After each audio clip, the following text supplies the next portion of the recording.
What is up, guys? DPX here, and today is an interesting day. I've got an interesting video for you today, because not only am I giving you my thoughts on the Nintendo Direct, I'm also giving you my thoughts on the PlayStation State of Play.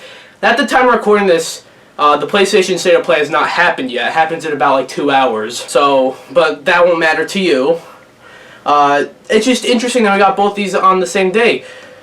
So yeah, let's just get into this. I wasn't able to react to the Direct live, and I don't know if I'll react to the PlayStation State of Play live. I'll watch it live though. But yeah, be sure to like, comment, subscribe, or I will smack you. So this was a highly anticipated Nintendo Direct. You know, we didn't really get a general Nintendo Direct in June like how we usually do. So this one was the one, you know, and it was rumored for a while. Just a lot of anticipation around it, a lot of people, a lot of leaks for what is going to be in this Direct. And I don't know, because this had some really big highs for me, and the highs are very high, but it had so much I did not care about. I'll go over the highs though. Obviously, Breath of the Wild 2 gets its official title being Tears of the Kingdom. We'll see some, like, you know, some lore people sort of digging into this and explaining how that's, you know, a spoiler for the story, because they were holding off on revealing the title because it was a spoiler or something like that. Something along those lines. So, interesting. This is what closed out the Direct. And they showed about like 10 seconds of gameplay. They didn't really show much. I don't know. And they gave it a release date, May 12th. That's like 9 days after my birthday. But that's somewhat soon. It's not like, you know, we need to see shit now soon. But like, it is kind of soon. I feel like we should see some gameplay of it by now. But I'm gonna play it. I'm not as big into Zelda as most people are, but you know, Zelda's obviously like an awesome franchise. Breath of the Wild is spectacular, and this will be a nice birthday gift for me.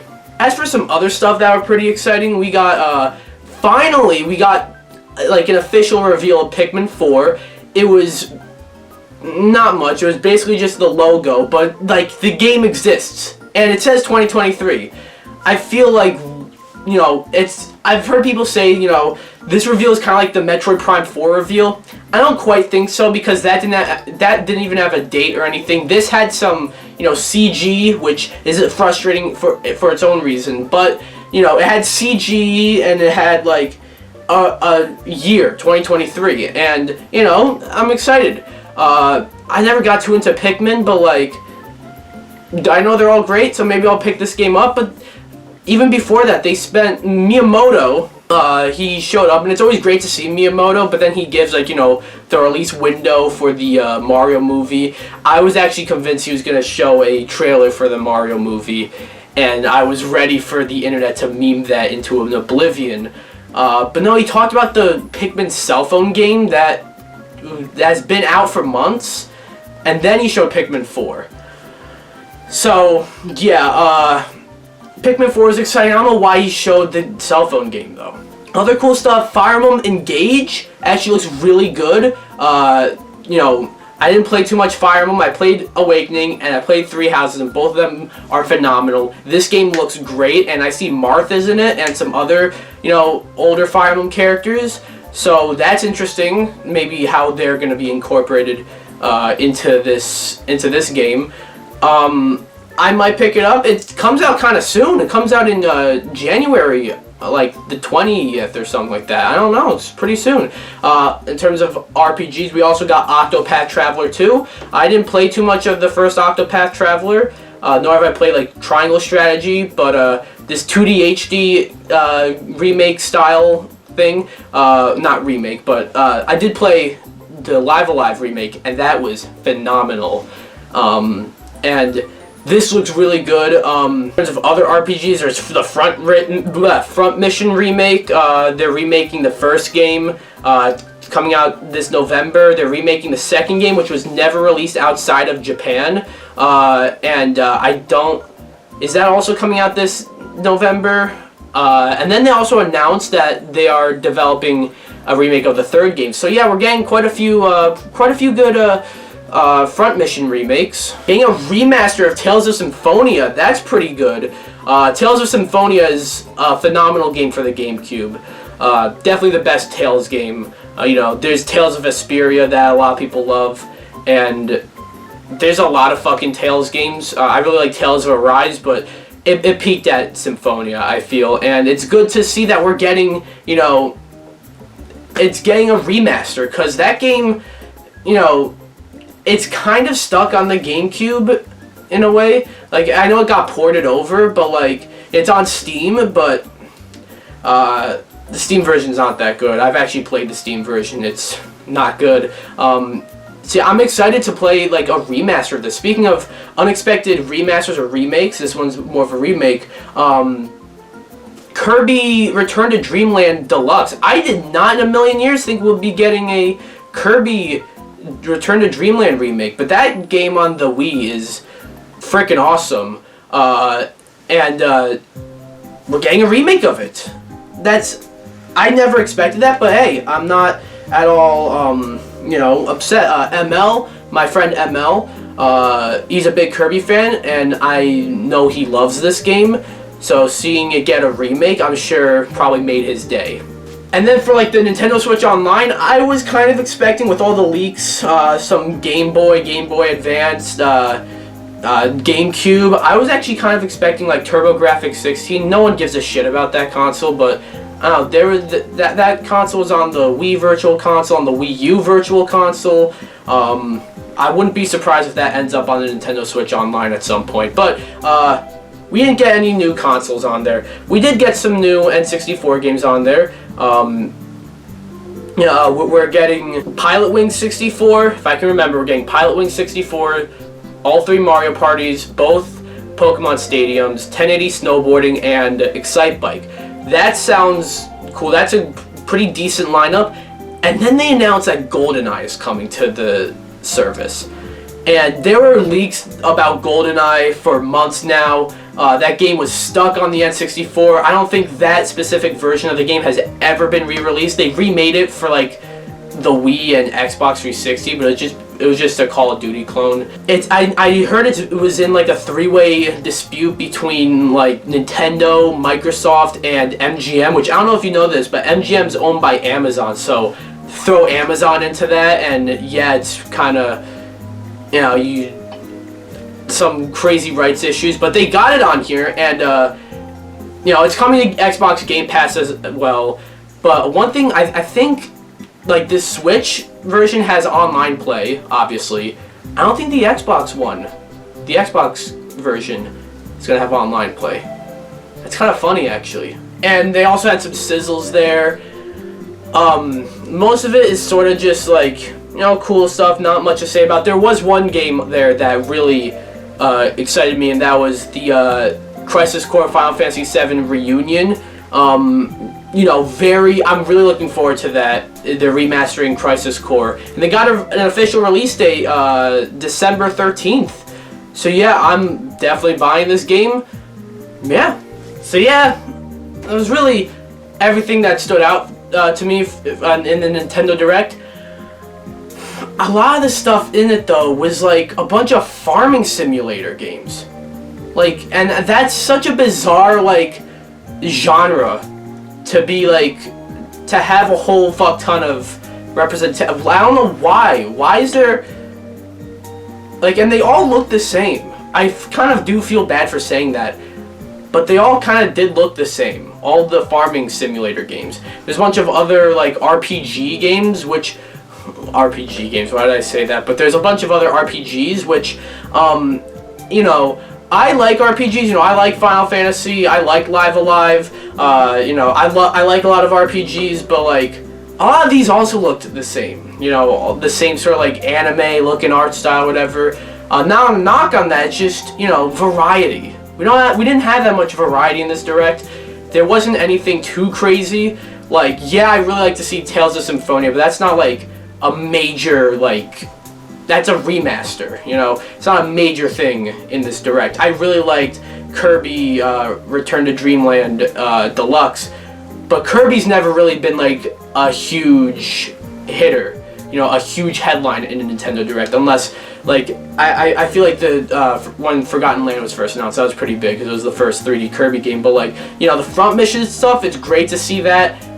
It's really nothing. It's not like the biggest thing, you know. The big things here were Fire Emblem, I feel, Pikmin 4, and Zelda. And even then, like, we got to see quite a lot of Fire Emblem, but Pikmin 4, we just got a logo, and Zelda, we might as well just have gotten the logo. So yeah, definitely not the strongest Direct, in my opinion, but it was fine. I liked it.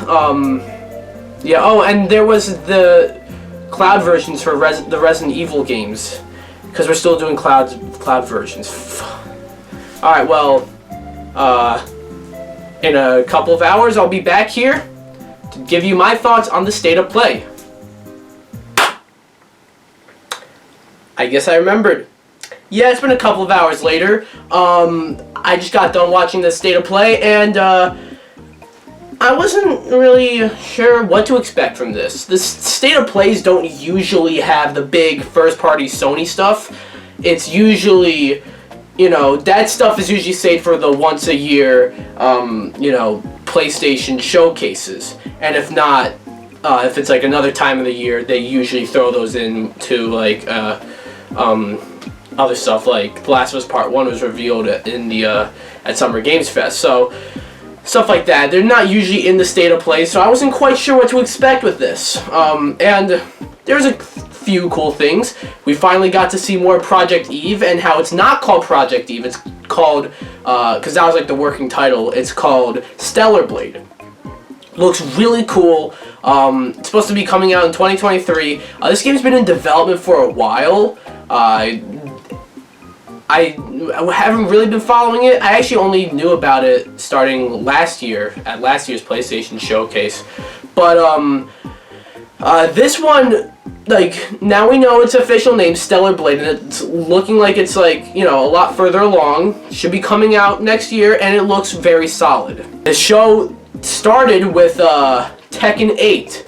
I'm excited. It was kind of a CG trailer, although I guess somewhat sort of gameplay. It was CG gameplay, as I like to put it.